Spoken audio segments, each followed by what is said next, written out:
Wine షాప్ల కోసం అప్లికేషన్లు తీసుకుంటే 2 లక్షలు కాదు 3 లక్షలు పెట్టిండు అప్లికేషన్. 3 లక్షలు పెట్టి వసూలు చేసుకుంటుండు. అరే ఆయనకు పైసలు తక్కువ వచ్చినాయి, అప్లికేషన్లు ఫుల్ రాలేదట. ఇప్పుడు అడగకుండానే ఇంకో వారం రోజులు ఎక్స్టెన్షన్ ఇచ్చిండు. అంటే ఇంకా కొన్ని అప్లికేషన్లు రావాలి, ఇంకా కొన్ని దుకాణాలు పెట్టాలి, ఇంకా పైసలు సంపాదించాలి, జనం తాగాలి, ఊగాలి, రేవంత్ రెడ్డి కిట్టి నిండాలి. ఇంతేనా నీకు? ప్రజల మీద సోయి లేదు.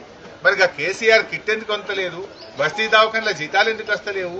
బస్తీ దవాఖాన్ల మందులు ఎందుకు లేవు? బస్తీ దవాఖాన్ల పరీక్షలు ఎందుకు లేవు అని ఒక్కనాడన్నా రివ్యూ చేసినావా?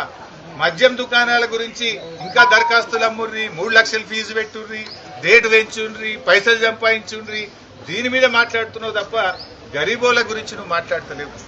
ఆనాడు 15వ ఆర్థిక సంఘం కేంద్రంలో ఉండే ప్రభుత్వం అరే ఈ బస్తీ దవాఖానాలు చాలా బాగా పెట్టిండు కేసీఆర్, బాగుంది, దేశం మొత్తం తెలంగాణను చూసి నేర్చుకోండి అని ఆనాడు మమ్మల్ని ప్రశంసించారు.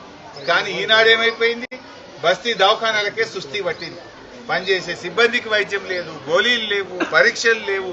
ఆ డాక్టర్ అమ్మ చెప్తుంది అన్ని స్ట్రీట్ డాగ్స్ సార్, పొద్దున డ్యూటీకి వచ్చేటప్పుడు పోయేటప్పుడు ఏడ కుక్కలు కరుస్తాయని భయంగా వస్తున్నాము అని చెప్పి ఆ డాక్టర్ అమ్మ చెప్తున్నటువంటి పరిస్థితి. అంటే జిహెచ్ఎంసీ అసలు పనితీరు బాగలేదు.